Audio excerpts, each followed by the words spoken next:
দুর্গাপুজো আসছে, সেই সঙ্গে ভ্রমণ পিপাসু বাঙালি খুঁজে বেড়াচ্ছে ছুটির দিনের ডেস্টিনেশন। যারা সপ্তাহ শেষে ক্লান্তি কাটাতে একটা কাছের ডেস্টিনেশন খুঁজছো, আজকের আমার ভিডিওটা ঠিক সেই বিষয় নিয়ে। কিছুদিন আগে পোস্ট করেছিলাম, এরপর তোমরা কোথাকার ভিডিও দেখতে চাইছো। আজকের আমার ভিডিওতে থাকবে সেই পাহাড়, নদী, ঝর্ণা, মন্দির, লেক সব কিছু নিয়ে কিন্তু আজকে আমার এই ভিডিওটি হতে চলেছে। তাই ভিডিওটি কিন্তু দারুণ ইন্টারেস্টিং হতে চলেছে। সঙ্গে থাকবে কিভাবে ঘুরবে তার সম্পূর্ণ বিবরণ। সঙ্গে এই ভিডিওতে থাকবে একটা ভয়ানক ইনফরমেশন, যেখানে দেখতে পারবে মাটির নিচে গরম কয়লা এখানে অস্বাভাবিকভাবে জ্বলছে, তাই মাটির তলা থেকে ধোঁয়া বেরিয়ে আসছে। সাথে থাকবে কিভাবে এখানে আসবে যাবে তার খরচের সম্পূর্ণ বিবরণ। তাই ভিডিওটি সম্পূর্ণ দেখতে থাকো। তাহলে চলো শুরু করা যাক। আর তোমাদের কাছে একটা রিকোয়েস্ট আছে, please please please please like আর সাবস্ক্রাইব করে পাশে দেখো, নয়তো এমন ভিডিও বানাবার জন্য উৎসাহ হারিয়ে ফেলি। শনিবার আমার অফিস শেষে বেরিয়ে আজ আমি আর ভাই যাচ্ছি আজকে আমাদের নতুন সফরে। রাতের হাওড়া ব্রিজ পেরিয়ে যখন হাওড়া স্টেশন আসলাম, ঘড়িতে সময় তখন বাজে ঠিক রাত 9টা বেজে 6 মিনিট। হাই ফ্রেন্ডস, আজকে কিন্তু উইকেন্ডের শেষ শনিবার। তো আজকে উইকেন্ডের এই শেষ দিনেই আমি আর ভাই বেরিয়ে পড়েছি একটা ভ্রমণ স্থানের উদ্দেশ্যে, যেখানে থাকবে কিন্তু পাহাড়, লেক এবং ঝর্ণা। তো চলো ভিডিওটা শেষ অবধি দেখতে থাকো। সমস্ত ভিডিওর মতো এই ভিডিওতে কিন্তু থাকবে প্রচুর ইনফরমেশন। আর যারা এর আগে আমার পুরী ভিডিওতে অনেক ভালোবাসা দিয়েছে তাদের জন্য বলবো অনেক ধন্যবাদ। আমাদের ট্রেন কিন্তু রয়েছে 9:55, রাত 9:55 নেতাজি এক্সপ্রেস, যিনি আমার আদর্শ। তো আমাদের এই ভার্চুয়াল ট্যুরের সাক্ষী তোমরাও হও, আমাদের সাথে ঘুরে দেখো, অনেক মজা হবে অবশ্যই। ব্যস্ত হাওড়া স্টেশন ক্রমাগত অ্যানাউন্স, তার সাথে মানুষ ছুটে চলেছে তার নিজ নিজ গন্তব্যে। নেতাজি এক্সপ্রেস বা কালকা মেল ছাড়ে হাওড়া স্টেশন থেকে প্রতিদিন 9 নম্বর প্ল্যাটফর্ম থেকে। সময় রাত 9:55।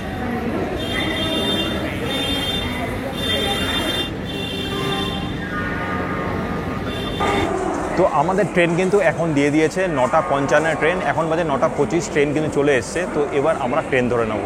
ট্রেনটি কিন্তু বেশ সুন্দর, পরিষ্কার পরিচ্ছন্ন।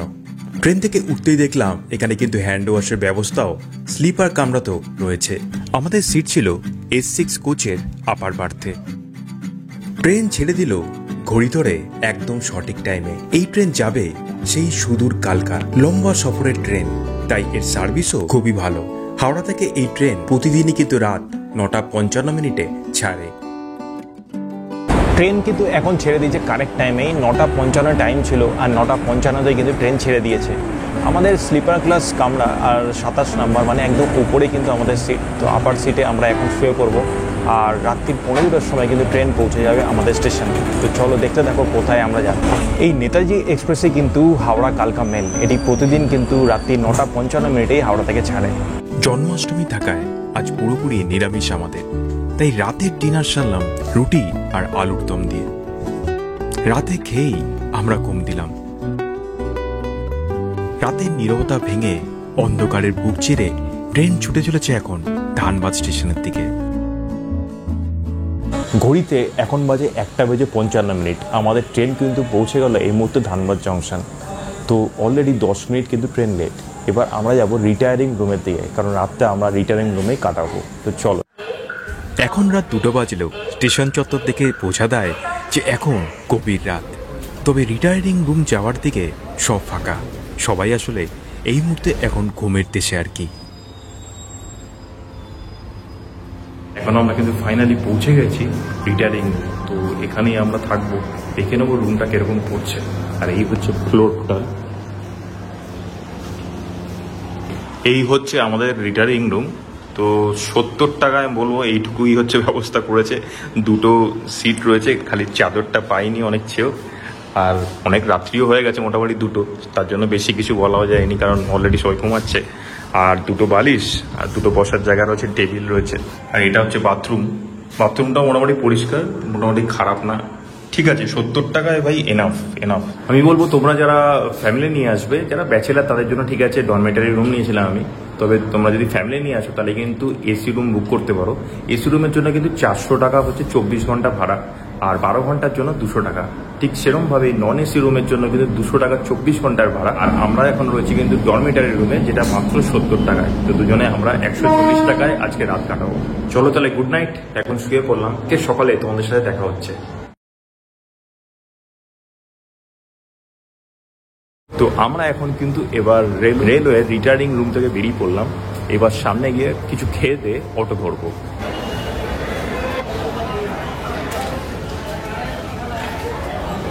স্টেশন থেকে বেরোনোর পর এরকম কিন্তু গাড়ি স্ট্যান্ড রয়েছে, দূরে কিন্তু অটো স্ট্যান্ডও রয়েছে।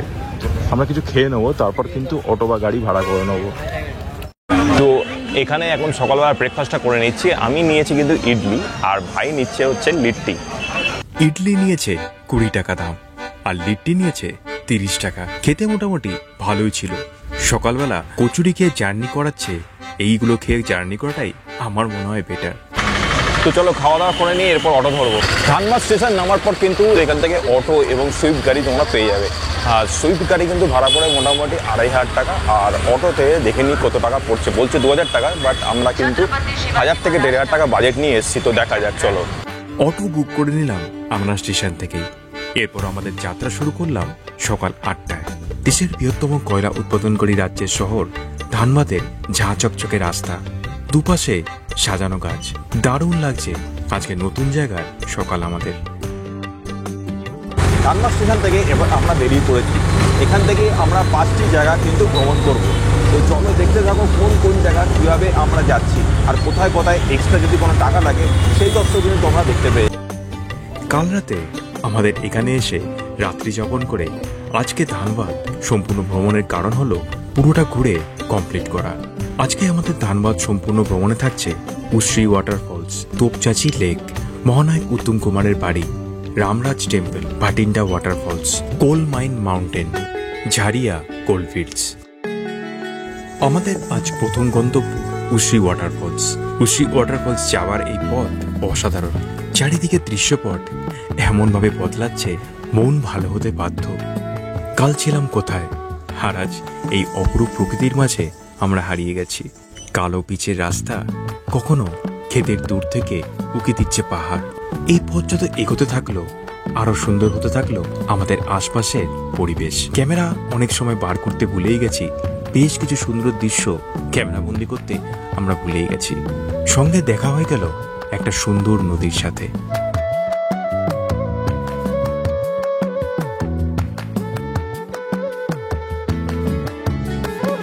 উশ্রী ফলস যাওয়ার পথে কিন্তু পড়বে এত সুন্দর একটা পাহাড়। এই পাহাড়ের কোলে রাস্তা কিন্তু চলে গেছে উশ্রী ফলসের দিকে। খুব সুন্দর একটা জায়গা, অসাধারণ প্রকৃতির দর্শন তোমরা কিন্তু এখানে আসলে করতে পারবে। চলে আসলাম আজকে আমাদের প্রথম গন্তব্য উশ্রী ওয়াটারফলস। এই ওয়াটারফলসটা কিন্তু খুবই সুন্দর, আর তোমরা যখন এখানে ভ্রমণে আসবে অবশ্যই কিন্তু উশ্রী ওয়াটারফলসটা ফার্স্ট করবে, কারণ এটা কিন্তু ধানবাদ স্টেশন থেকে অনেকটা দূর, 40 কিলোমিটার। তো এখান থেকে দেখতে দেখতে শুরু করবে তোমাদের যাত্রা। উশ্রী ওয়াটারফলস ধানবাদের সবচেয়ে বড় ওয়াটারফলস। বর্ষার জল পেয়ে এই ঝর্ণা দারুণ রূপ ধারণ করেছে আজ। উশ্রী জলপ্রপাত পারশনাথ পাহাড়ের ঠিক নিচেই অবস্থিত। চারিদিকে পাহাড়, জঙ্গল আর খনিজ সম্পদে সমৃদ্ধ এই অঞ্চলকে করে তুলেছে এক অনন্য প্রাকৃতিক স্বর্গে। প্রায় 40 ফুট উঁচু থেকে এই ঝর্ণাধারা নেমে এসেছে পাথরের বুকে। জলের শব্দ, শীতল বাতাস আর প্রাকৃতিক দৃশ্য সব মিলিয়ে এক অন্যরকম অভিজ্ঞতা তোমাদের হবে এখানে আসলে। এখানে পিকনিক করার জন্য অসংখ্য মানুষ শীতকালে আসে।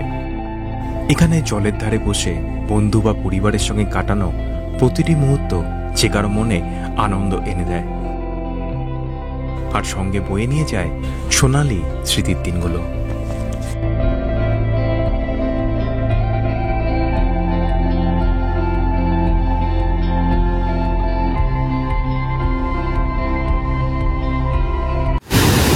এখানে কিন্তু এত শব্দ ঝর্ণা তোমরা এই বর্ষাকালে আসলে দেখতে পাবে। জলের প্রচন্ড গর্জন এই মুহূর্তে কিন্তু রয়েছে, আর আশপাশে নদী কিন্তু ওইখানে নদী চলে গেছে, এই ঝর্ণা থেকে সৃষ্টি হয়েছে। আর এদিকে পুরোটাই পাথর, আর দূরে কিছু ছাগল চড়ে বেড়াচ্ছে। আর এইখানে কিন্তু রয়েছে আরো একটা ছোট্ট ঝর্ণা। তো চলো নিচে যাই।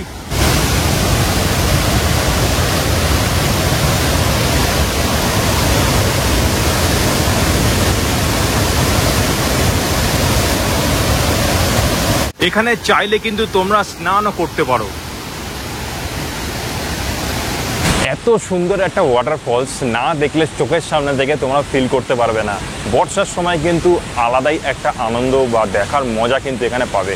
জুলাই আগস্ট মাস কিন্তু উশ্রী ওয়াটারফলস দেখার বেস্ট সিজন, কারণ এই সময়টা প্রচুর জল আর ঝর্ণার জল ছিটে কিন্তু আমাদের কাছে এখানে এই মুহূর্তে আসছে। উশ্রী ওয়াটারফলস প্রবেশের জন্য অটোর টিকিট নিয়েছিল আমাদের 30 টাকা। এখানে প্রবেশের জন্য কিন্তু প্রতি জায়গায় অটোর জন্য কিন্তু ভাড়া দিতে হয়। আমরা এখন আছি বরাকর নদীর সামনে। এই নদী কিন্তু মিশে গেছে গঙ্গা নদীর সাথে। চলো দেখে নাও।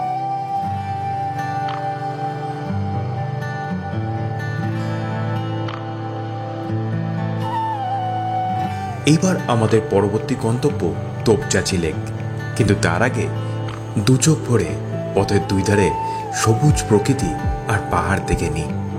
কাল থেকে তো আবার দেখতে হবে শহরের উঁচু উঁচু নির্মাণ আর একঘেয়ে জীবন, তাই এমন একটা মুহূর্ত একটুও মিস করতে চাই না। বরুণদেব সবসময় আমার উপর তার কৃপা দৃষ্টি দিয়ে রাখে। যখনই একটু গরম বোধ হয় তখনই বৃষ্টি হয়ে পরিবেশ হয়ে ওঠে শীতল ও মনোরম।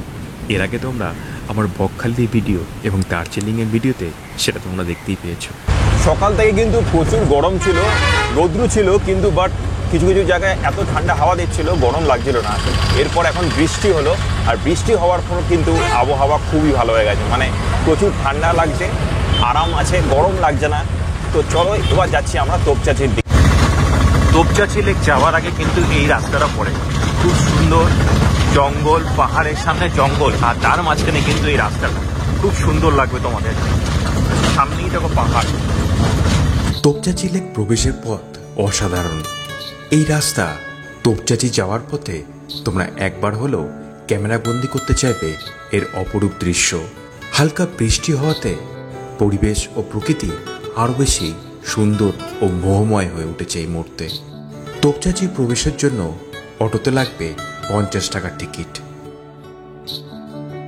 এই হচ্ছে কিন্তু তোপচাঁচি লেক। এমন একটা সুন্দর লেক যেটা কিন্তু কৃত্রিমভাবে না, ঈশ্বর প্রদত্তভাবে তৈরি হয়েছে। পাহাড়ের কোলে এত সুন্দর একটা লেক, তোমরা জানি না ক্যামেরায় কতটা দেখতে পাচ্ছ, কিন্তু সচক্ষে যদি দেখো তাহলে বুঝতে পারবে এত সুন্দর এই জায়গাটা। মনে হবে যেন ঘন্টার পর ঘন্টা এখানে বসেই আমরা কাটিয়ে দিই। অসাধারণ একটা জায়গা। তোপচাঁচি লেক পাহাড়ের জঙ্গলের মাঝে ঘেরা এই হ্রদ প্রকৃতি প্রেমীদের কাছে এক স্বর্গের মতো। ধানবাদ শহর থেকে প্রায় 37 কিলোমিটার দূরে অবস্থিত এই তোপচাঁচি লেক। চারিদিকে সবুজ পাহাড় আর বন্যপ্রাণে ভরপুর এই জঙ্গল এই লেককে করে তুলেছে আরো আকর্ষণীয়। এখন কিন্তু আকাশে প্রচুর মেঘ।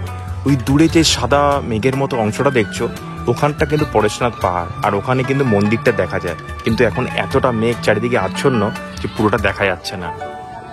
এমন একটা স্থানে কিন্তু ঘুরে বেড়াতে দারুণ লাগবে। কিভাবে যে সময় কেটে যাবে তোমরা বুঝতেও পারবে না, যেন মনে হবে তোমাদের সময় যেন এখানেই আটকে গেছে। অসাধারণ পরিবেশ, চারিদিকে সবুজ পাহাড় আর লেক। এইখানে রয়েছে পাহাড়, তার নিচে লেক, আর দূরে অতটা দূর কিন্তু মানুষ হেঁটে হেঁটে যায়। আর তার ঠিক অপোজিটে এই পাশে কিন্তু রয়েছে জঙ্গল, পাহাড়ি জঙ্গল, পাহাড়ে ঘেরা। সামনে আমরা অনেকটা অংশ এখন কিন্তু চলে এসেছি। সামনেটা কিন্তু পুরোটাই পাহাড়, আর এই পাশেও কিন্তু পাহাড়। ওখানটায় জাস্ট হেঁটে হেঁটে যেতে পারো জঙ্গলের একটা ফিলিংস নেওয়ার জন্য। জঙ্গলের পথেই একই লাগবে, আলাদা কিছু নেই। তবে সবচেয়ে বেশি আকর্ষণ হলো এই জলে নামাটা। এখানে কিন্তু জলে নেমে তোমরা হাত মুখ ধোয়া, পা ধুতেও পারো। আগে কিন্তু এই ব্রিজটা দিয়ে হেঁটে ঘোরা যেত, কিন্তু বর্তমানে এখন বন্ধ আছে, তাই এখান দিয়ে আর যাওয়া যাচ্ছে না।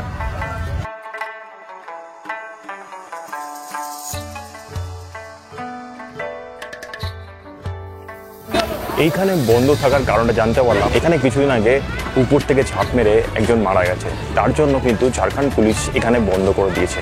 এখানে প্রবেশ কিন্তু এখন নিষিদ্ধ। চারিদিকে সবুজ প্রকৃতি আর মাঝে এই লেক অপূর্ব সুন্দর এক প্রাকৃতিক দৃশ্য তৈরি করে। ধানবাদ ভ্রমণে আসলে এটি একটি আকর্ষণীয় স্থান। তোমরা যদি প্রকৃতির কোলে একটু শান্তি খুঁজতে চাও তবে তোপচাঁচি লেক তোমাদের জন্য এক অসাধারণ জায়গা। আমি এখন দাঁড়িয়ে রয়েছি মহানায়ক উত্তম কুমারের বাড়ির সামনে। মহানায়ক উত্তম কুমার কিন্তু এই তোপচাঁচি লেকের সামনে একটি বাড়ি কিনেছিলেন। তো আজ সেই বাড়ির কিন্তু ভগ্নদশা, ভগ্নপ্রায় অবস্থা প্রায় এখানে কেউই বলতে গেলে নেই। তো চলো দেখে নেওয়া যাক সেই বাড়িটি।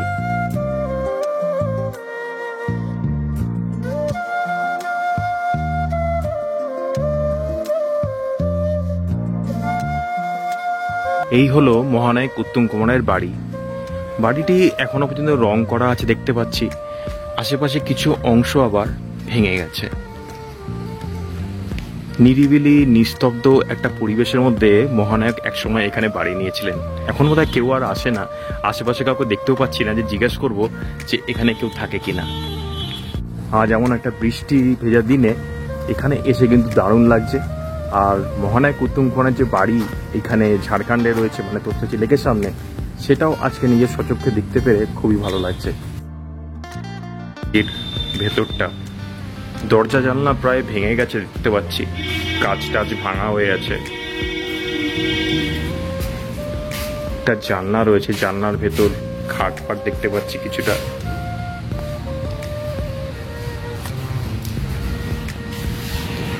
সম্ভবত এই স্থানে গরু চড়ে, কারণ প্রচুর গোবর আর গরুর একটা গন্ধ এখানে পাচ্ছি।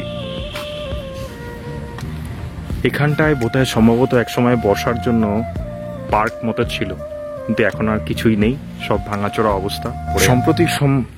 সম্প্রতি এখানে বোধহয় মেনটেনেন্সের কাজ শুরু হয়েছে, তাই বালি দেখতে পাচ্ছি।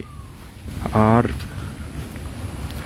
আশেপাশে এত সুন্দর একটা জঙ্গলময় পরিবেশ, খুব সুন্দর লাগবে, মানে অপরূপ একটা শান্তি। মানে আগেকার দিনের মানুষরা তো একটু নিরিবিলি শান্তি পছন্দ করতেন, তার জন্য হয়তো মহানায়ক এখানে কলকাতা থেকে এত দূরে এখানে তার বাড়ি নিয়েছিলেন। একটা অপরূপ মনোমুগ্ধকর পরিবেশ, সামনে তথ্যচি লেক আর তার পাশেই পাহাড়, সেখান থেকেই এই বাড়িটা দেখা যায়। আর বাড়ির সামনেই দেখো পাহাড়, ওই যে পাহাড় কিন্তু একদম বাড়ির সামনে থেকেই দেখা যায়। একটু জুম করে একদম বাড়িতে বসে ছাদ থেকে বোধহয় সম্ভবত পাহাড় আরো সুন্দরভাবে দেখা যায়। তোমাদের এখানে ঘুরে কেমন লাগছে? মানে মহানায়ক উত্তম কুমারের বাড়ি এখানে দেখলে, প্লাস তথ্যচি লেক, কেমন লাগলো? অবশ্যই সব থেকে বড় কথা নস্টালজিয়া, একটা আমাদের বাঙালিদের নস্টালজিয়া।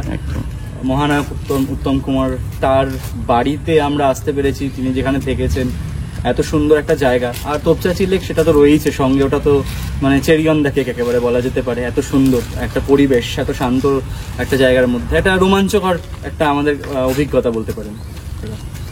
আজকে যার সাথে আমরা অটোতে ঘুরছি তিনি হলেন সত্যনারায়ণ যাদবজি। তো চলো তো তার সাথে তোমাদের আলাপ করে দিই, কি এখানে ঘুরতে কত টাকা লাগে, কিভাবে ঘুরবে, সবকিছু উনি বলে দিচ্ছেন। আচ্ছা, আপনার নাম একবার বলিए। सत्यनारायण यादव। और मोबाइल नंबर? 9179075307। और ये कोई सीजन में यहाँ पे घूमने के लिए रेट पेट अप डाउन होता है कि नॉर्मली ऐसे ही रहता है? नॉर्मली जो हमेशा लगता है वही लगता है। আচ্ছা আচ্ছা। তো আমার যারা সাবস্ক্রাইবার আসবে তাদেরকে একবার কিন্তু ভালো করে ঘুরিয়ে দেবেন যখন তারা আসবে, আপনাকে কন্ট্যাক্ট করবে, বঙ্গায়নী ব্লগ চ্যানেল বলবে, তখন কিন্তু ভালো করে ঘুরিয়ে দেবেন।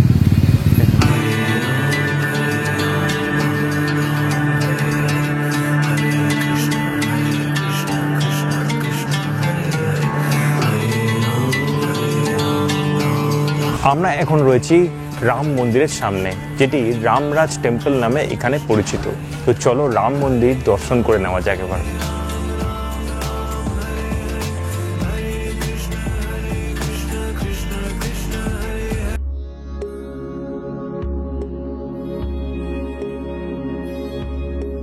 এই মন্দিরের প্রবেশের মুখে পা ধুয়ে ঢুকতে হয়। তোমরা দেখতে পাচ্ছ নিচেই ব্যবস্থা আছে জল দেওয়া। ধানবাদের মাঝখানে অবস্থিত এই রামরাজ মন্দির, পাহাড়ের কোলেই এই মন্দির অবস্থান করছে। প্রতিদিন শত শত ভক্ত এখানে প্রণাম জানাতে আসে। বিশেষ করে মঙ্গলবার ও শনিবার ভক্তদের ভিড় উপচে পড়ে এই মন্দিরে। এই মন্দিরের প্রধান দেবতা হল ভগবান শ্রীরাম। এখানকার পরিবেশে ভক্তিময় মন্ত্রপাঠ আর ঘণ্টার ধ্বনি সুর ভরিয়ে তোলে মনকে। আশেপাশের মানুষ এখানে বিশ্বাস করে এখানে আসলে সকল মনোবাসনা পূর্ণ হয়। তবে আমাদের কলকাতার মন্দিরের মতন এখানে কিন্তু নেই। এখানে ভিডিও ক্যামেরায় কোনো বাধা নেই, তোমরা যথেষ্ট সময় নিয়ে এখানে ভিডিও করতেই পারো।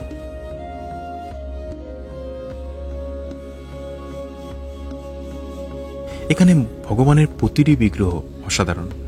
প্রতি বছর রামনবমী উৎসবে এই মন্দিরে হাজার হাজার ভক্তের সমাগম হয়। শোভাযাত্রা, ভজন কীর্তন আর মহাপ্রসাদের আয়োজন মন্দির প্রাঙ্গণকে করে তোলে উৎসব মুখর। এই মন্দির ঘিরে রয়েছে দোকান, প্রসাদের স্টল এবং ধর্মীয় সামগ্রীর দোকানপাট। ভক্তরা এখানে এসে কেনাকাটা করে এবং মন্দিরে দর্শনের পর পবিত্র এক স্মৃতি নিয়ে বাড়ি ফিরে যায়, ঠিক আমাদের মতন।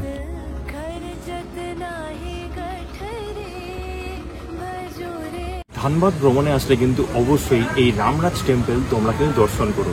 এই মন্দিরে আসলে কিন্তু তোমাদের অসাধারণ লাগবে। এখানে মন্দিরে প্রতিটি বিগ্রহ কিন্তু অসাধারণ। এরপর আবার নামলো মুষলধারায় বৃষ্টি। বৃষ্টি যেন আজ পেছনেই ছাড়ছে না। পাহাড়ে বৃষ্টি খুবই মারাত্মক। ক্ষণিকের বৃষ্টি কিন্তু ছাতায় একদমই মানতে চায় না। অগত্যা আশ্রয় নিলাম আমরা একটা দোকানে, বৃষ্টি কমার অপেক্ষায়। বৃষ্টি এখন কিছুটা ধরেছে, এবার আমরা ভাটিন্ডা ওয়াটারফলসের দিকে চলেছি। তো চলো যাওয়া যাক। ভাটিন্ডা ওয়াটারফলস প্রবেশ করতে আমাদের অটোর টিকিট করতে হলো 30 টাকা। আর হ্যাঁ, আরেকটা বিষয়, 4 চাকা হলে কিন্তু প্রতিটি জায়গাতেই ভাড়া বাড়বে, আর 2 চাকা হলে ভাড়া কমবে। ধানবাদ শহর থেকে প্রায় 14 কিলোমিটার দূরেই অবস্থিত ভাটিন্ডা জলপ্রপাত। ঘন জঙ্গল আর পাহাড়ি পথ পেরিয়ে এখানে পৌঁছানোর যাত্রাই এক রোমাঞ্চকর অভিজ্ঞতা। আমি এখন দাঁড়িয়ে আছি কিন্তু ভাটিন্ডা ওয়াটারফলসের সামনে। আজ বৃষ্টি হয়েছে, আর বৃষ্টি হবার কারণে কিন্তু প্রচুর জল। ওয়াটারফলসটা দারুণ লাগছে এই সময় দেখতে। এই ঝর্ণা দেখবার সবচেয়ে সেরা সময় হলো বর্ষাকাল, জুলাই ও আগস্ট মাস। আর আজ বৃষ্টি হওয়ার পর এই জলপ্রপাত দেখতে অসাধারণ লাগছে। এই জলপ্রপাতের জল দেখো কেমন ঘুরে ঘুরে নিচে নেমে যাচ্ছে। পাহাড়ি উঁচু থেকে প্রবাহিত সাদা ফেনার মতো জলরাশি পাথরের বুক চিরে নেমে আসছে। চারিপাশে শুধু প্রকৃতির শব্দ, পাখির ডাক, জলের কলকল ধ্বনি আর শীতল বাতাস। ভাটিন্ডা ওয়াটারফলস দেখার পর এখানে কিন্তু এরকম একটা পার্ক মতো রয়েছে, যেখানে কিন্তু রোজ প্রতিদিন এখানকার মানুষরা সময় কাটায়। সমস্ত ছাতা ছাতা মতো যে অংশগুলো, ওগুলোতে কিন্তু লোকজন বসে। সিঁড়ি দিয়ে নামতে হবে, আর পাশটাতে কিন্তু অনেকগুলোই কিন্তু বসার জায়গা তোমরা দেখতে পেয়ে যাবে।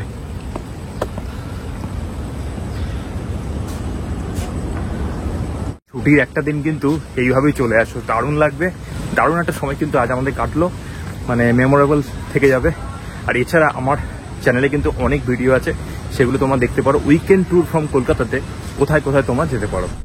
আমরা এখন যেই পথে চলেছি, এই পথ অত্যন্ত রিস্কি। কারণটা একটু পরে তোমাদের জানাচ্ছি। সঙ্গে তোমরা দেখতেও পেয়ে যাবে এখানে প্রতিটি জায়গা কয়লার খনি। ভারতবর্ষের সবচেয়ে বড় কয়লার খনির সামনে এখন আমরা উপস্থিত হয়েছি। আশেপাশের চারিদিকে কয়লা খনির পাহাড়। প্রতিদিন কয়লা খোদাই করা হচ্ছে এখান থেকে। বহু মানুষের রুটি রুজি যোগায় এই কয়লার খাদান। তোমাদের একটু আগে যে বললাম এই জায়গা খুব বিপজ্জনক, তার কারণ আশা করি তোমরা এইবার বুঝে গেছো। নিচে বইছে গরম লাভা স্রোত, তাই মাটির ফাঁকা থেকে বেরিয়ে আসছে গরম ধোঁয়া। এই স্থানে কিন্তু বেশি দাপদাপি বা লাফালাফি করা ঠিক নয়, কারণ মাটি বসে গেলে নিচে গরম কয়লায় পড়ে মৃত্যু অবধি তোমাদের করতে পারে। তাই তোমরা যদি আসো, অবশ্যই এই স্থানটাকে তোমাদের ভ্রমণ তালিকায় রেখো। আশা করি এই স্থান তোমরা এখনো ইউটিউবের কোনো ভিডিওতে দেখোনি। এখানে কিন্তু সরকার অনেকবার চেষ্টা করার পর কিন্তু এখানে আগুন বন্ধ করতে পারেনি। এখানে কনস্ট্যান্ট কিন্তু ধোঁয়া বেরোচ্ছে বহুকাল, বহু বছর ধরে।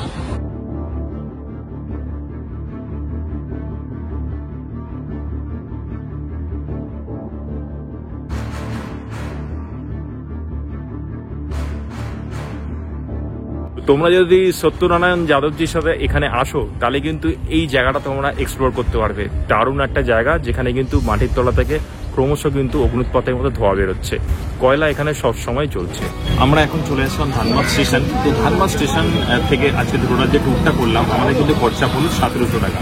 আমাদের 2000 টাকা বলেছিল, কিন্তু লাস্ট পর্যন্ত 1700 টাকা লাগলো। কারণ আমরা কিন্তু ভিডিও করেছি, অনেক সময় নিয়েছি। সকাল 8:30টায় বেরিয়েছি, এখন বাজে 5টা। তো টোটাল এতক্ষণ কিন্তু আমরা ট্যুরটা করেছি, তার জন্য কিন্তু আমরা 1700 লেগেছে। বাট তোমরা যদি বার্গেটিং করে ঠিকঠাক করো, তাহলে কিন্তু তোমাদের 1500 টাকায় এই ট্যুরটা হয়ে যাবে। রাতের বেলা তোমরা যেই ট্রেনে ধানবাদ আসতে পারবে, তার একটা ডিটেলস তোমাদেরকে দিয়ে রাখলাম এইখানে। যদি দিনে গিয়ে দিনে ব্যাক করো, তাহলে এই ট্রেনগুলো তোমাদের জন্য আছে। তবে এখানে কিছু অসুবিধা আছে। Number 1, Shatabdi and Vande Bharat train সবচেয়ে আগে সকালে পৌঁছায়, কিন্তু দুটি ট্রেনই কস্টলি। শতাব্দী 690 টাকা ভাড়া এবং বন্দে ভারত 830 টাকা ভাড়া। নাম্বার 2, শতাব্দী সানডে অফ থাকে। নাম্বার 3, যেটা সবচেয়ে বড় ব্যাপার, সেটা হলো এদের মধ্যে যেই ট্রেনই যাও না কেন তোমরা টোটাল ট্যুর কমপ্লিট করতে পারবে না। দুটো সাইড তোমাদের বাদ যাবেই যাবে, উশ্রী ওয়াটারফলস এবং Charia coalfields. Netaji express train fair পড়বে তোমাদের 220 টাকা, রিটার্নিং রুম 70 টাকা, সকালের টিফিন খরচ পড়বে 30 টাকা, দুপুরে খাবার পড়বে 120 টাকা, অটোয় গেলে 1500 টাকা ভাড়া, আর মারুতিতে গেলে 1800 টাকা পড়বে ভাড়া। সব নিয়ে তোমাদের খরচ হবে 930 টাকা। তো এখন কিন্তু বাজে বিকেল 4টে, আর ভাটিন্ডা ওয়াটারফলসে কিন্তু আমাদের আজকে শেষ গন্তব্য ছিল। তো সকাল 8:30 থেকে বেরিয়েছিলাম, যেহেতু উশ্রী ওয়াটারফলস গেছিলাম তার জন্য কিন্তু আমাদের অনেকটা টাইম আজ লাগলো। এরপর বিকেল 6টায় কিন্তু আমাদের ফেরার ট্রেন। সকালবেলা বেরিয়ে বিকালবেলা কিন্তু এইভাবে তোমরা ফিরে যেতে পারো কলকাতায়। এছাড়া আমি যেভাবে আসলাম আগের দিন রাতে এসে রিটায়ারমেন্ট রুমে থেকে তারপর সম্পূর্ণ যে ট্যুরটা করলাম, এইভাবেও কিন্তু তোমরা ঘুরতে পারো। তাতে কিন্তু তোমাদের অনেক ক্লান্তি কম হবে এবং অনেকটা বেশি এনজয় তোমরা করবে। তো আশা করি ভিডিওটা তোমাদের কিন্তু সকলের খুবই ভালো লেগেছে। আর ভিডিওটা যদি ভালো লেগে থাকে তাহলে কিন্তু অবশ্যই লাইক, শেয়ার এবং সাবস্ক্রাইব করে দিও। আর ভিডিওটা যারা যারা দেখছো, কাকু কাকিমা, দাদা দিদি, ভাই বোন, যারাই দেখছো কেন, প্লিজ সাবস্ক্রাইব মাই চ্যানেল। তাহলে সাবস্ক্রাইব করলে কিন্তু অনেক বেশি মোটিভেশন পাই আরও এরকম ভিডিও বানানোর জন্য। তো দেখা হয়ে যাবে নতুন কোনো জায়গায়, নতুন কোনো তথ্য নিয়ে আবার চলে আসবো। দেখা হবে নতুন কোনো এক গন্তব্যে, যেখানে তোমাদের আরও নতুন কিছু ইনফরমেশান নিয়ে আবার চলে আসবো। তো তুমি তোমরা ভালো থেকো, সুস্থ থেকো, চলো বাই। তার জন্য সাবস্ক্রাইব করতে হবে, অবশ্যই সাবস্ক্রাইব করবেন সবাই। সাবস্ক্রাইব কিন্তু মাস্ট।